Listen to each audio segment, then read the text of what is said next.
Before diving into this incredible story, consider subscribing to the channel and hitting the bell. Every story here has something to say, and you won't want to miss a single one.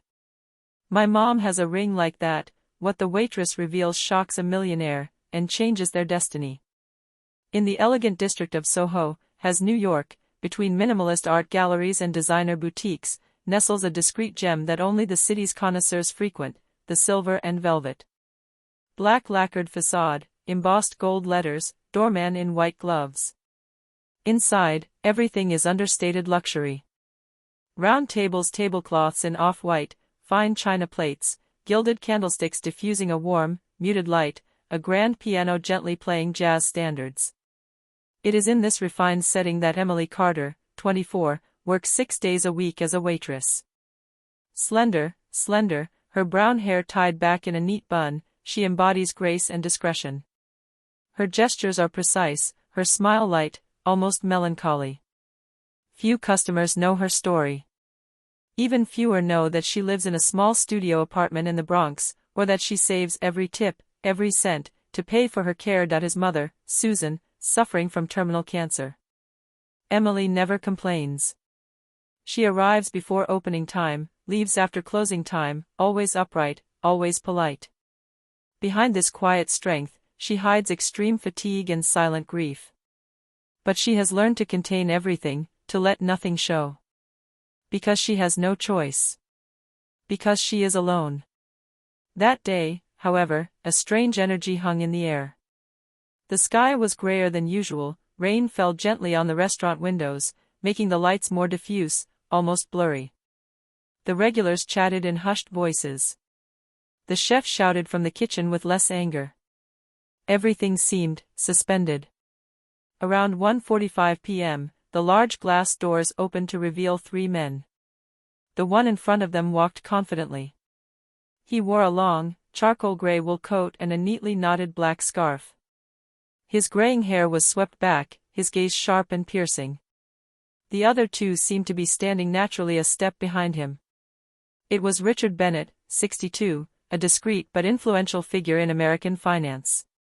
A man who was described as the shadow behind the big mergers. Founder of Bennett Investments, he was one of the pillars of Wall Street, but no one knew much about his private life. No scandal, no divorce, no visible children. Just rumors. A legend of media silence.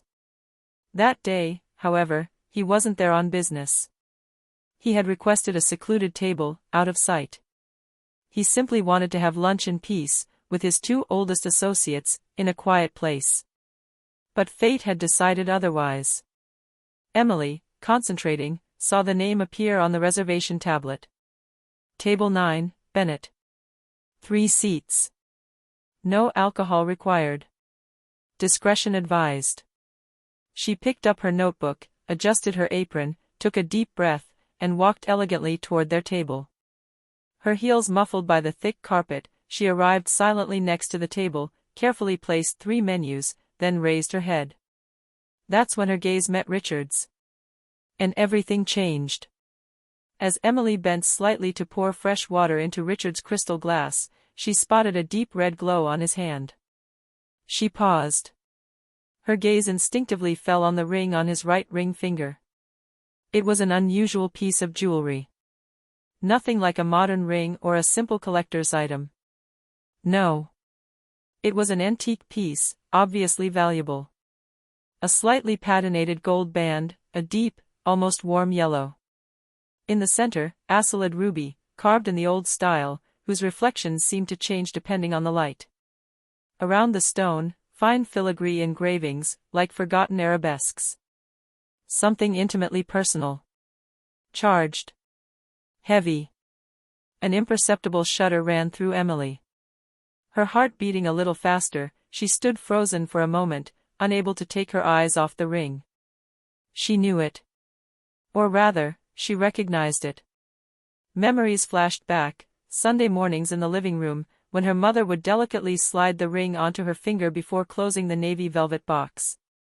The way she would sometimes gaze at it silently, her gaze lost, as if she were seeing another world.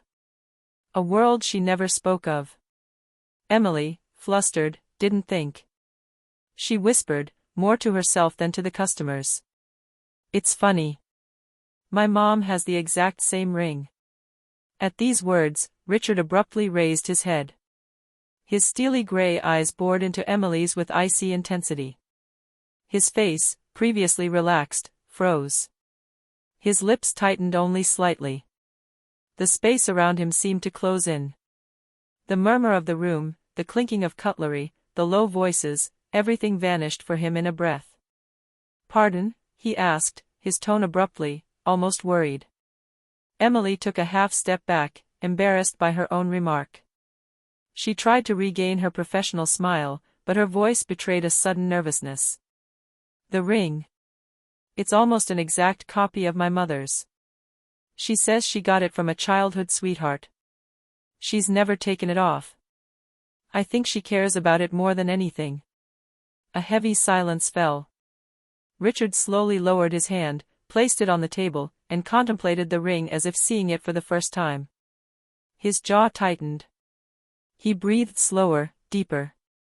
Memories flooded back. Faces, words, absences. He finally murmured, almost like a painful observation. "This ring is unique."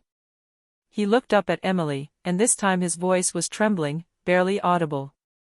"It belonged to the woman I loved so long ago. A woman I lost, without ever understanding why." Emily felt dizzy. Her mind raced. She stepped back slightly, her gaze flickering between the ring, the face of this unknown man, and her own memories. So, as if to chase away the unreal, she asked, her throat tight. "And, what was her name?" Richard stood there for a few seconds.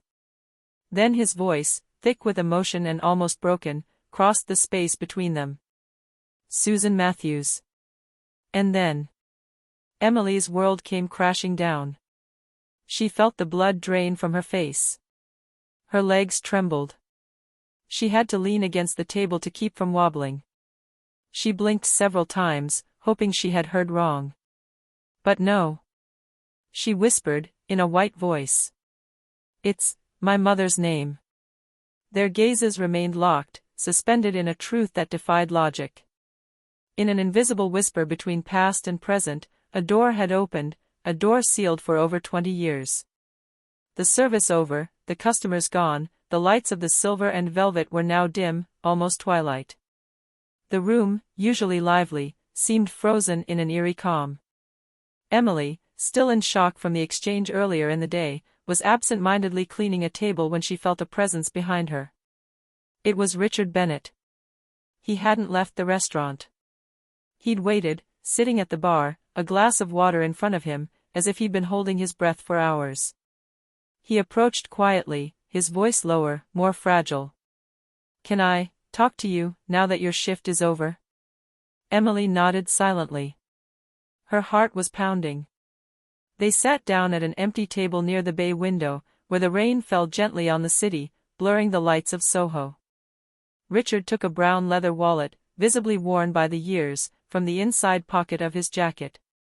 He opened it slowly, with almost ceremonious gestures, and removed a photo protected by a small, yellowed plastic film. "I've always kept it with me. For 26 years. He placed the photo on the table. Emily carefully picked it up. She was a young woman, beautiful, radiant. She was smiling at the camera, holding a red rose between her fingers. She was wearing a floral summer dress, and her brown hair framed a soft face, radiant with life. But what struck Emily was that look. She knew it by heart. She felt her throat tighten. "It's her," she whispered, "this is my mother." Richard closed his eyes, as if the words confirmed something he hadn't dared believe. He slowly ran a hand over his face, trying to hold back the emotion. "Susan," he repeated, almost in prayer. Then, in a hoarse voice, he began to tell his story. The words came slowly, painfully, like a secret kept too long. It was 1997. I was 34. I was young, idealistic, ambitious. But above all, in love. Susan and I, it was unexpected. She worked in a small independent bookstore in Brooklyn. I came there to buy a rare book for my father, and I saw her. Her laugh, her eyes, the way she talked about books as if each one were alive. I came back the next day. And the day after. And every day after that. He paused. His gaze wandered to the window, lost in memories. It was a simple relationship. Genuine. No pretense. No ambition, just love. But my family never accepted it. My mother told me, she's not from our world. She'll never be a Bennett's wife. I refused to listen. When a real estate project in London came up, I left reluctantly, but with a promise, I would come back in 6 months and marry her. He clenched his fists. But when I came back, she was gone. No more bookstore. No more address. No message. I went everywhere. I even hired a detective. Nothing. Total silence. He turned to Emily, his eyes shining. I loved her, you know. And all those years, I thought she just erased me. Emily was silent for a moment. Then, her eyes misty, she took a shaky breath. She never forgot you. He looked up. How so? She never spoke about that period. Never. When I asked her who my father was, she simply said, he was a good man, but forced to leave. That was it. Never a name. Never an explanation. Emily ran a hand over her forehead, overwhelmed by the weight of the revelation. I grew up believing my father abandoned us. That I was unwanted. And now, I discover that not only did he love me, but he tried to come back. The silence that followed was almost sacred. 2 lives separated by a lie. 2 existences on hold. Years gone by, irretrievable. But a bond, visceral, inexplicable, had formed between them. Then, in a voice full of suppressed emotion, Richard slowly stood up. I want to see her. Please, Emily. I have to talk to her. I have to understand. I have to tell her that I never forgot her. Emily nodded. She, too, needed answers. But more than that, she felt something sacred needed to be mended. Not just between Richard and Susan, but between a father and daughter, between 2 incomplete stories waiting to finally come together. The next morning, the sky was low and gray, as if the city itself were holding its breath. Emily and Richard took a silent taxi to Mount Sinai Hospital, where Susan Matthews had been battling pancreatic cancer for months. A secluded floor, reserved for palliative care. Along the corridors, only the steady beeps of machines, the soft footsteps of nurses, and the whispers of loved ones could be heard. Emily walked ahead, her palms sweating. Richard followed her, tense, his face rigid. He didn't know what to expect. He hadn't slept a wink all night. See again, Susan, after more than 20 years of absence, awakened in him a storm that he thought had died down. They arrived at door 712. Emily stopped, took a deep breath, then gently opened it. The room was bathed in soft light, filtered through the curtains.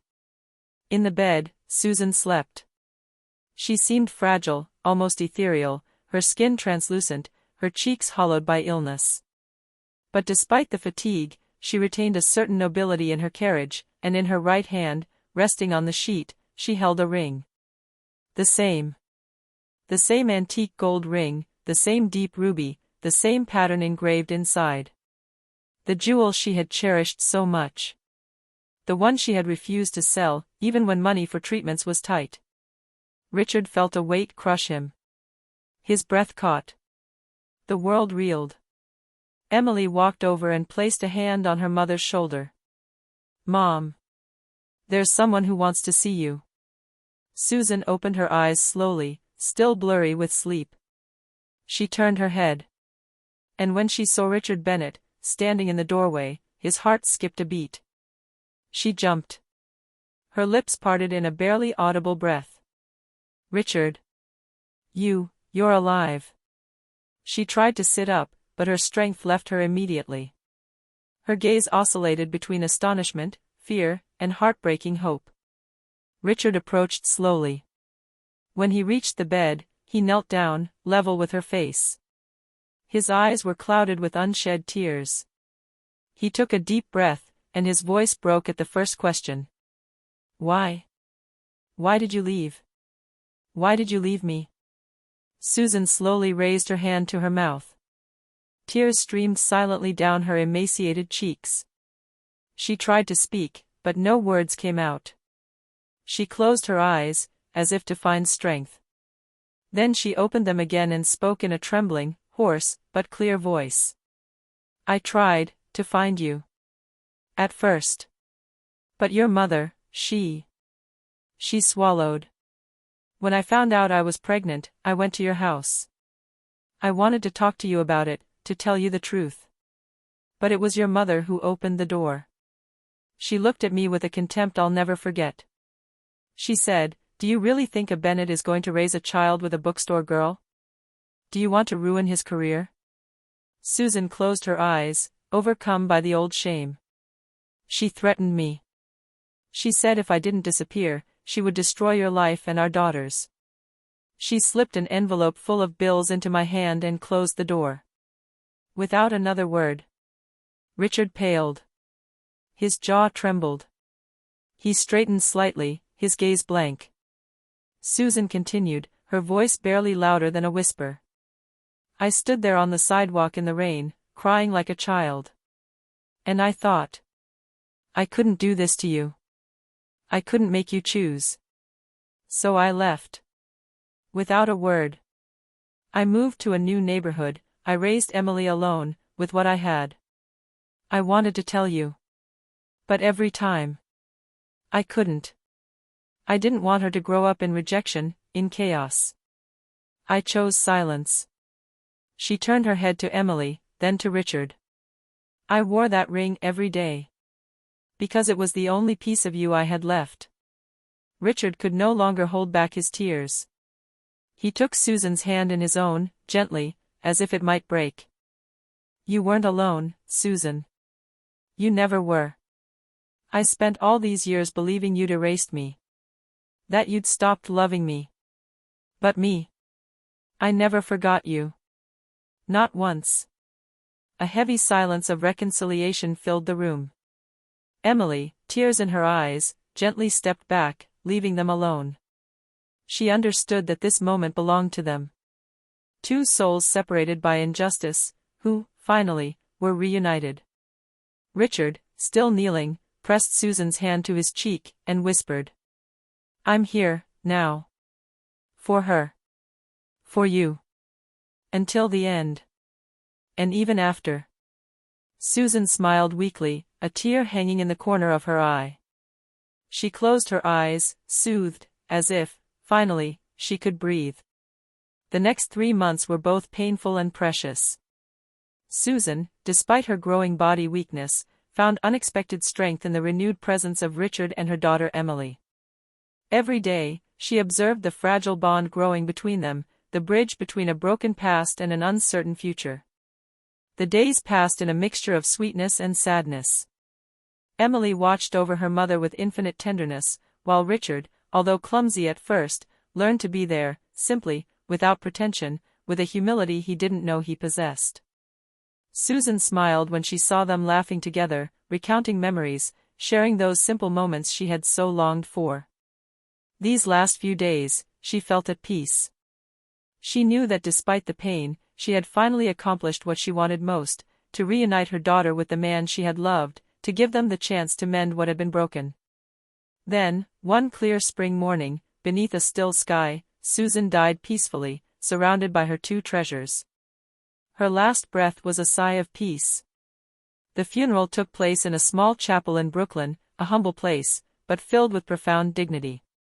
Emily and Richard accepted the grief as a rite, each finding in the silence and tears a form of redemption. Shortly after, Richard announced that he officially recognized Emily as his daughter. It was a symbolic and real gesture that overwhelmed the young woman. He revised his will to name Emily as the primary heir. He offered her a house in a quiet neighborhood, with all the comforts and security she had always refused. He also invited her to come live with him in his sprawling Manhattan penthouse. But Emily, proud and independent, politely refused the opulence. It wasn't her world. She wanted to build her own life. However, she gratefully accepted Richard's funding for her college education. So, thanks to this unexpected support, Emily joined the prestigious Columbia Business School. There, she blossomed. Her determination, her lucidity, her passion for social entrepreneurship opened the doors to a brilliant future. Inspired by her mother's story, she founded the Susan Foundation, an organization dedicated to supporting single mothers, providing them with resources, training, and psychological support. Her foundation quickly became a beacon of light for hundreds of women across the country.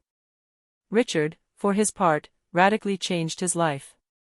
Far from trading rooms and boardrooms, he became a discreet philanthropist. He invested in sustainable projects, in actions that gave meaning to his life. To those close to him, he often repeated, with a smile full of wisdom, "My wealth is not in my bank accounts, nor in my stocks. It is in the waitress who once dared to say, 'My mother has a ring like that.'" It was that sentence that changed everything. As the years passed, Emily became much more than a brilliant social entrepreneur. She became a symbol of resilience, dignity, and commitment. Susan Foundation had expanded nationally, offering housing, childcare, job training, and psychological support programs to single mothers from disadvantaged backgrounds. Every year, a fundraising gala was held. And this year, at a grand Manhattan hotel, guests crowded into a room lit with candles and hope. Women from all walks of life spoke of the transformation the foundation had brought to their lives. Emily, elegant in a midnight blue gown, was to close the evening with a much-anticipated speech. When she took the stage, an emotional silence fell. In the spotlight, she seemed to embody both the quiet strength of her mother and the calm nobility of her father. She took a shallow breath and began. "I was born from silence. From a love shattered by fear. For 21 years, I knew only one name, one story. My mother was a waitress, she worked hard, she smiled to hide the tears. And then, one evening, everything changed. The room held its breath. That evening, while I was serving food, a customer reached out to me. He was wearing a ring identical to my mother's. I said, 'My mother has a ring like that.' It was an innocuous phrase. But this seemingly simple remark opened a door that had been sealed for a long time." She paused, moved. "That client wasn't just a millionaire. He was my father. And I was his daughter. What I discovered that night wasn't wealth, nor a brilliant destiny. It was the truth. And the truth is that even forgotten connections can be renewed, even unfinished stories can find closure." The eyes in the crowd were moist. Some murmured words of admiration. "I'm proud to carry her name today. But I'm even prouder to carry my mother's legacy. This ring I wear on my finger." She raised her hand, and the golden shine of the jewel caught everyone's attention. "It's Susan's. My mother. A woman society would have ignored. But who raised a daughter alone, with dignity, with courage, with love. Today, this ring is no longer just a symbol of the past. It is a torch. It is passed on, not as a piece of jewelry, but as a mission. A mission of justice, compassion, and transformation." Thunderous applause erupted.